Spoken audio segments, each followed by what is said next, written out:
جو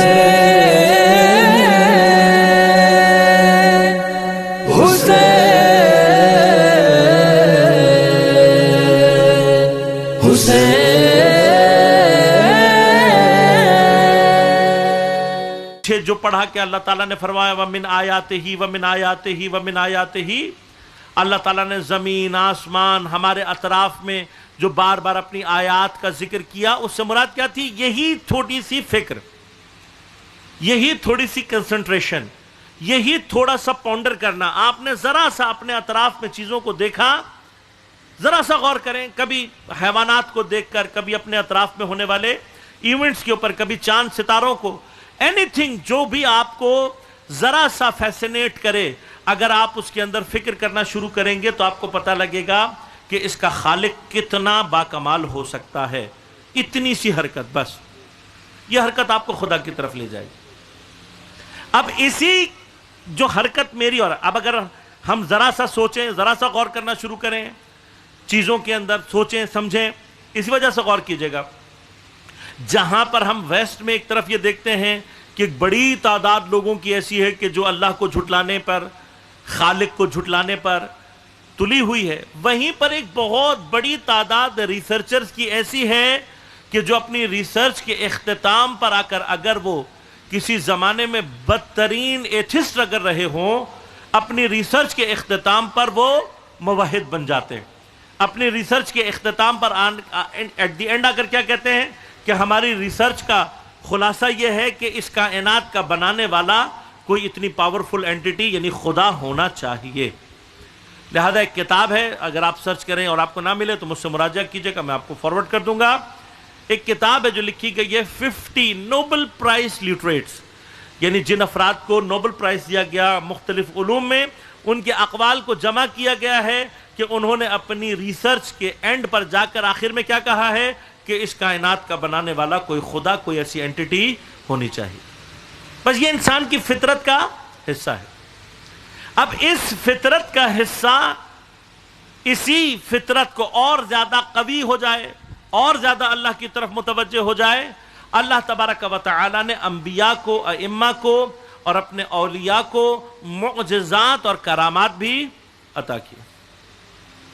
اب یہ راستہ بنیادی طور پر کیا؟ یہ راستہ یہ ہے کہ جب آپ کسی نبی، کسی امام، کسی معصوم، کسی اولیاء کے ذریعے سے کوئی معجزہ یا کوئی کرامات آپ دیکھتے ہیں، آپ کی نظر میں آتی ہے، آپ اسے آبزرو کرتے ہیں، تو آٹومیٹیکلی آپ کی خدا کی طرف بڑھنے کی جو ڈائریکشن ہے وہ اور زیادہ قوی ہو جاتی ہے.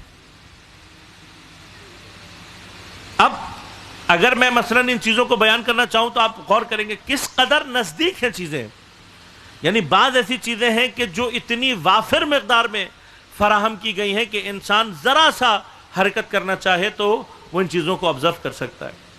مثلا امام حسین علیہ السلام کی کرامات میں سے ایک کرامت حضرت کی یہ ہے کہ کربلا کی خاک میں سے وہ مٹی کہ جہاں پر حضرت کے خون کا کوئی ایک ذرہ بھی اگر اس کے اندر شامل ہے تو وہ روز عاشوراء سرخ ہو جاتی. اب یہ کرامت ہے حضرت کی، کس لیے ہے؟ اذہان کو متوجہ، اپنی ذات نہیں، خدا کی طرف متوجہ کرنے کی. اب اگر فرض کریں آپ اپنی زندگی میں ذرا سی حرکت کریں، تھوڑی سی ہمت کریں، اور آپ کو کوئی شخص ایسا مل جاتا ہے، کسی بندے کے بارے میں پتہ لگ جاتا ہے جس کے پاس کوئی ایسی تسبیح ہے، کوئی ایسی سجدگاہ ہے، اور آپ عاشور کے دن جا کر اس کیفیت کو اپنی آنکھوں سے ملاحظہ کر لیں، تو اس کیفیت کا اثر آپ کے وجود کے اوپر کیا ہوگا کہ جب آپ دیکھیں گے تو آپ کو خدا کی قدرت، خدا کی حقانیت اور وہ جو سارا سلسلہ ہے اس کے اوپر ایمان حاصل کرنا بہت زیادہ آسان ہو جاتا ہے.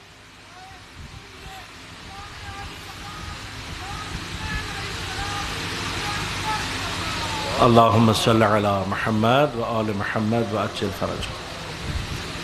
اب اس طرح کی بہت ساری چیز، اب غور کیجئے گا، اگر ہم اپنے بچوں کو ائمہ کے بارے میں، انبیاء کے بارے میں، ان کے معجزات کے حوالے سے یہ بات بیان کرتے ہوئے، اچھا مسٹیک بعض اوقات کہاں پر ہوتی ہے؟ مسٹیک یہاں پر ہوتی ہے کہ جب ہم یہ کرامات یا یہ معجزات یا جب یہ واقعات بیان کر رہے ہوتے ہیں تو ساتھ میں ہم بعض اوقات اپنے خود ہی سے ایک یہ بیان اپنے ذہن میں لے آتے ہیں کہ ائمہ تو ایسے ہو سکتے ہیں، ہم ایسے نہیں ہو سکتے. جبکہ ائمہ نے کہیں ٹھیک ہے معجزہ معصوم سے مختص ہے، لیکن کرامات اللہ نے اپنے تمام اولیاء کے لیے رکھی ہوئی ہیں.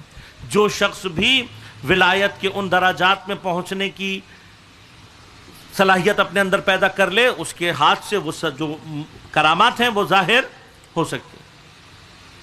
اب اگر ہم کسی بھی مرحلے پر اپنے بچوں کو یہ بتاتے ہوئے کہ دیکھو اہل بیت علیہ الصلوۃ والسلام میں یا ان کے اصحاب کے اندر یہ صلاحیتیں پیدا تھیں یا یہ کر سکتے تھے، تو بیٹے دین پر عمل کر کے آپ بھی یہاں تک پہنچ سکتے ہو. اتنا سا بیان انسان کو متوجہ کرتا ہے خدا کی طرف اور اس حرکت کو تیز کرتا ہے کہ جو اس کو خدا کی طرف لے کر جاتی ہے. اب غور کیجئے گا، پورا اسلام جتنے کا جتنا بھی ہے، یہ سارا بنیادی طور پر ہیومن نیچر اور آپ کے اور ہمارے اطراف میں موجود جو نیچر ہے اس سے ہارمنس ہے، ہارمنی میں ہے، اس کے مطابق ہے. لہذا اب اس کی ایک دلیل اور آپ کی خدمت میں عرض کروں کہ بہت ساری عبادات، بہت سارے حسنات، بہت ساری نیکیاں ایسی ہیں کہ جن کو ہم بائی نیچر درک کرتے ہیں. اور بعض اوقات ہمیں ایک اشتباہ بھی یہاں سے ہو جاتا ہے تھوڑا سا، کہ جب ہم یہ چیزیں درک کر سکتے ہیں تو اس کا مطلب دین کو درک کرنے کے لیے ہمیں کسی کی ضرورت نہیں ہے. اسی طرح سے بہت سارے گناہوں کی جو کیفیات ہیں، اس کے اندر جو نقصانات ہیں، ان سے جو نفرت ہے، وہ بھی چونکہ ہمارے عین فطرت کے مطابق ہوتا ہے اور ہم اس کو درک کر سکتے ہیں، تو بعض اوقات ہمارے ذہن میں یہ اشتباہ پیدا ہو جاتا ہے کہ شاید دین کو درک کرنے کی صلاحیت ہمارے اندر موجود ہے. جبکہ یہ قضیہ ایسے نہیں ہے. یہ سلسلہ یوں ہے کہ جو دین کا اسٹرکچر ہے، چونکہ وہ ہماری فطرت کے مطابق اور نیچر سے ہارمنی میں ہے، لہذا نیچرلی بھی ہم کچھ چیزیں ویسے ہی ایکٹ کر رہے ہوتے ہیں جیسے دین کے اندر موجود ہیں. مثلا بڑوں کا احترام کرنا، کسی کی مدد کرنا، سچ بولنا وغیرہ وغیرہ، یہ ساری کی ساری وہ چیزیں ہیں کہ جو ہم دین کے بغیر بھی ان کی اچھائی کو درک کر سکتے ہیں. جھوٹ بولنا، شراب پینا اور اس طرح کی بہت ساری، قتل کرنا وغیرہ وغیرہ، یہ وہ گناہ ہیں کہ جن کی برائی کو اور جن کے نقصانات کو ہم بائی نیچر درک کر سکتے ہیں. اب یہ بائی نیچر درک کرنے میں ہمارا کمال نہیں ہے، چونکہ خدا نے ہمیں اس فطرت کے مطابق بنایا ہے جس فطرت کے اوپر اس نے اپنا دین بنایا ہے، اس لیے ہم آٹومیٹیکلی اس کو درک کر پاتے ہیں. لیکن اب کچھ جگہ ایسی آ جاتی ہیں جہاں پر ہمارے اور آپ کے لیے فیصلہ کرنا چونکہ ہوتا نیچر کے مطابق ہے، لیکن ہم اپنی عقل، اپنی صلاحیت سے اس کی کیفیت کو درک نہیں کر پا رہے ہوتے. لہذا اللہ نے اس کے لیے انبیاء کو بھیجا کہ وہ چیزیں جو میرے بندے آسانی سے درک نہ کر پائیں، دین کی صورت میں، شریعت کی صورت میں، آئین کی صورت میں تم جا کر بتا دو، تاکہ یہ اپنی فطرت کے مطابق زندگی گزارتے ہوئے آٹومیٹیکلی خدا کی طرف آئیں. لہذا غور کیجئے گا، اس کا معنی یہ ہے کہ دین کی طرف لوگوں کو بلانا، دین کی طرف لوگوں کو لانا، بنیادی طور پر یہ کام آسان ہے. کیوں؟ اس لیے کہ دین عین فطرت ہے، نیچر سے مطابق ہے، ہارمنس ہے نیچر سے. تو اس چیز کی طرف کہ جو آپ کے ساتھ ہارمنی رکھتی ہے، آپ کے ساتھ ہم آہنگی رکھتی ہے، اس کی طرف بلانا اور متوجہ کرنا آسان ہے. ناؤ دا کوسچن از، اب سوچنے کا مقام یہ ہے کہ اگر دین فطرت کے مطابق ہے، اگر دین فطرت سے ہم آہنگی رکھتا ہے، تو اتنے 1,24,000 انبیاء، پھر 14 معصومین کا سلسلہ، اولیاء کی لسٹ الگ، اوصیاء کی لسٹ الگ، صدیقین، شہداء، صالحین، عابدین، عارفین، متقین، ایک بڑی لسٹ ہے، ایک بڑی فہرست ہے. اتنے لوگوں کی اتنی کوشش کے باوجود بھی ہم یہ دیکھتے ہیں کہ لوگ دین کی طرف اتنے اٹریکشن، ان کا جو توجہ ہے وہ اتنی زیادہ ہمیں بظاہر نظر نہیں آتی. اب جب غور کیجئے گا، عین اس مرحلے میں جب دین اور ہماری فطرت میں ہارمنی پائی جاتی ہے، ہم آہنگی پائی جاتی ہے، تو بنیادی طور پر شیطان کے لیے انسان کو دین سے دور کرنا مشکل کام ہے. لیکن اس کے باوجود ہم دیکھتے ہیں کہ شیطان اپنے پلاننگ میں ہمیں بظاہر زیادہ کامیاب دکھائی دیتا ہے. Now this is the question mark. کہ شیطان گرچہ اس کے لیے کام مشکل ہے کامیاب ہے، اور ہمارا کام فرض کریں دین کی طرف بلانا آسان ہونے کے باوجود بھی ہم اتنے کامیاب دکھائی بظاہر نہیں دیتے۔ تو وجہ کیا ہے؟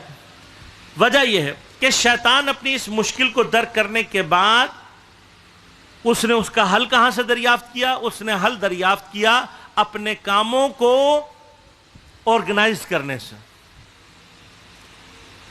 اپنے کاموں کو اسٹرکچرلائز کرنے سے۔ اس نے حل کس سے نکالا؟ ہمارے اور آپ کی زبان میں کہتے ہیں ادارہ سازی کرنے سے۔ تو شیطان نے اپنا کام آسان کیسے کیا؟ اس نے کہا کہ بھائی میں اکیلا تو یہ سب کچھ نہیں کر سکتا، اس کے لیے ادارہ سازی کرو، ادارے بناؤ، اور متاسفانہ وہ اس کام میں ہم سے زیادہ کامیاب ہے۔ اس کے مقابلے پر ہم جب دین کا کام کرنے آتے ہیں تو ہم سب سے پہلے یہ سمجھ لیتے ہیں کہ جی میں ہی وہ ٹھیکیدار ہوں جس کو اللہ نے ٹھیکہ دیا ہے، تو میرے علاوہ تو اول کوئی گھسنا نہ پائے اس میں، اور پھر جتنے بھی معاملات ہیں وہ میں جب تک سائن نہ کروں نہ ہو پائے، کسی کو اس میں گھسنے کی ضرورت۔ نتیجہ کیا نکلتا ہے؟ کہ ہم ادارہ سازی دین کے لیے نہیں کر پاتے۔ ہماری مسجدیں ادارہ نہیں ہیں، ہمارے امام بارگاہ ادارہ نہیں ہیں، ہماری عزاداری ادارتی شکل سے باہر جا چکی ہے، ہمارے مدارس، ہمارے تقریباً اکثر نظام اس ادارتی شکل سے باہر ہے۔ ایک بندہ ہے، جب تک وہ چل رہا ہے، نہ اس کے پیچھے کوئی ہے، نہ وہ اور لوگوں کو اپنے جیسا بنا رہا ہے، نہ وہ کوئی نظام دے رہا ہے، اور اس کو آپ ہٹا دو لائن سے تو پیچھے پوری مارکیٹ، وہ پورا جو سٹرکچر ہے وہ سارے کا سارا ایک بندے کے ساتھ ختم۔ ہماری بڑی ناکامیوں میں سے ایک ناکامی کیا ہے؟ کہ ہم نے دین کو کبھی بھی ادارہ سازی، یعنی اب یہ سمجھ لیں کہ ادارہ سازی کے ذات جو کام کرنے والی کیفیات ہیں وہ بھی فطرت کے ساتھ ہم آہنگ ہیں۔ ہم نے یہ سوچ کے کہ دین فطرت کے ساتھ ہم آہنگ ہے، ہم جو مرضی کریں گے لوگ آ جائیں گے، ہم نے ادارہ سازی کا فقدان کیا، جس کا نتیجہ کیا ہے؟ آج شیطان کے ادارے مستحکم ہیں، وہ باقاعدہ اپنا کام انجام دے رہے ہیں، اور اس لیے وہ کامیاب ہیں۔ اور چونکہ ہم ادارے بنانے میں ناکام رہے ہیں، ہم اس طریقے سے نہ ہمارے اسکول سسٹم ہیں کہ جو اسلام کے مطابق ہیں، نہ ہماری مارکیٹس ہیں جو کہ اسلام کے مطابق ہیں، نہ ہمارے گھروں میں اسلام کا کوئی نظام موجود ہے، لہذا ہم پیچھے ہیں۔ آپ ابھی سے اگر غور کیجئے گا، ہم اپنے گھروں کی سطح سے بھی اگر اسلام کو ایک ادارتی نظام کے طور پر، اگر ہم اسلام کو ایک ایپلیکیبل فارم میں حتیٰ اپنے گھر کے اندر بھی اگر اجرا کرنا شروع کر دیں، اس کو اپلائی کرنا شروع کر دیں، تو ہمارے بچے آسانی سے دین کی طرف متوجہ ہو جائیں گے۔ یہ تجربہ آپ گھر کے اندر بھی کر سکتے ہیں۔ لہذا اب اللہ تبارک و تعالیٰ نے پورا یہ نظام، پورا یہ دین، اسی لیے فرمایا ذالک دین القیم ولکن اکثر الناس لا یعلمون۔ کیوں اس کو دین قیم کہہ رہا ہے اللہ تعالیٰ؟ قیم ہم آہنگ ہے، اس کے اندر ہارمنی پائی جاتی ہے، آٹومیٹیکلی آپ کی زندگی میں آسانی پیدا ہوتی چلی جائے گی، آپ کی اپنی زندگی میں ہارمنی پیدا ہوتی چلی جائے گی، اور آپ کے کام آٹومیٹیکلی بہتر ہوتے چلے جائیں گے۔ اب خدا یہ فرما رہا ہے اس کے باوجود بھی وَلَكِنَّ أَكْثَرَ النَّاسِ لَا يَعْلَمُونَ، اکثر لوگ یہ بات جانتے نہیں ہیں، اور جب وہ نہیں جانتے تو پھر شیطان کیا کرتا ہے؟ دین کو ان کے لیے مشکل بنا کے پیش کرتا ہے، جس کے نتیجے میں وہ دین سے دور ہونا شروع ہو جاتے ہیں۔ دعا کرتے ہیں پروردگار کی بارگاہ میں کہ بار الہ اس ماہ مبارک رمضان کی رحمتوں اور برکتوں کے صدقے سے ان تمام برکتوں اور رحمتوں کے حقیقی وارث امام زمان علیہ السلام کے ظہور میں تعجیل فرما، ہمیں دین سمجھنے اور اس پر عمل کرنے کی توفیق عنایت فرما، ہمارے دلوں کو قرآن کے نور سے منور فرما، قرآن پر عمل کرنے کی توفیق عنایت فرما، مومنین کو اپنے حفظ و امان میں رکھ، ان کی پریشانیوں کو دور فرما، امام زمان علیہ السلام کے اعوان و انصار میں شمار ہونے کی توفیق ہم سب کو عنایت فرما۔ ربنا تقبل منا انک انت السمیع العلیم برحمتک یا ارحم الراحمین۔ کسی کے ذہن میں اگر ابھی فوری طور پر اگر سوال ہو تو میں آپ کی خدمت میں موجود ہوں۔